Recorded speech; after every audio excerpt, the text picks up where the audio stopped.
দায়িত্ব এমন একটা জিনিস, দায়িত্ব না দিলে পুরুষ মানুষ কখনো পুরুষ মানুষ হয় না। এই যে 30 বছরের কথা বললাম না, এরকম আমি অনেক পোলাপান দেখছি যে 30 বছর বয়সে এখন তার লাইফে সে কি করে, সে গেম খেলে, চাকরি করে, বাসায় সে গেম খেলে, বিয়ে নাই, বিয়ে করতে চাচ্ছে না, নানান রকম কারণ সে দেখায়।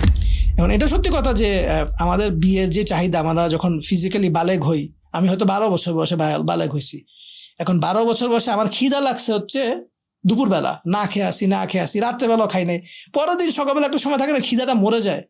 তো এরকম কিন্তু আমাদের হয় যে আমাদের শরীরের যে চাহিদাটা আছে, এটা তো একটা শরীরের ক্ষুধা, তো এটা একটা সময় মরে যায়, আমার আর ভালো লাগে না। মানে আমার যে প্রেম করার বয়স ছিল, সেই প্রেম করার বয়সে আমি প্রেম করছি, কিন্তু বিয়ে করি নাই। হালাল একটা, হারাম একটা। তো আমি বিয়ে যখন করিনি, আমি হারাম পথে যখন একটা জিনিস আমি উপভোগ করছি, তখন হালাল ভাবে যে জিনিসটা করার দরকার ছিল, যে চাহিদাটা ছিল, সেটা কিন্তু আমি বাইপাস করে ফেলছি। ফলে আমার রেসপন্সিবিলিটি নেওয়া লাগে না, একটা মেয়ের রেসপন্সিবিলিটি নেওয়া লাগে না, ফ্যামিলির রেসপন্সিবিলিটি নেওয়া লাগে না, কিন্তু মজা যাওয়া পাওয়া দরকার, সব মজা আমি পেয়ে গেছি। তাহলে তো আমার দরকার নেই ভাই বিয়ে করার, আমি কেন বিয়ে করবো? আমি পেরেশানি ছাড়াই একটা মজা পাই, আমার একটা মজা দরকার। কিন্তু ইসলাম বলছে মজা কামস উইথ পেরেশানি, রেসপন্সিবিলিটি। শুধু মজা না, কিন্তু সেকুলার লাইফ আমাদেরকে দিছে যে ভাই পেরেশানি অন্যের, মেয়ের বাপের পেরেশানি, আর মজা হইলো তোমার। তো এখন এইটা তো সিস্টেম হওয়া উচিত না, যে মজা নিবে সে পেরেশানিও নিবে।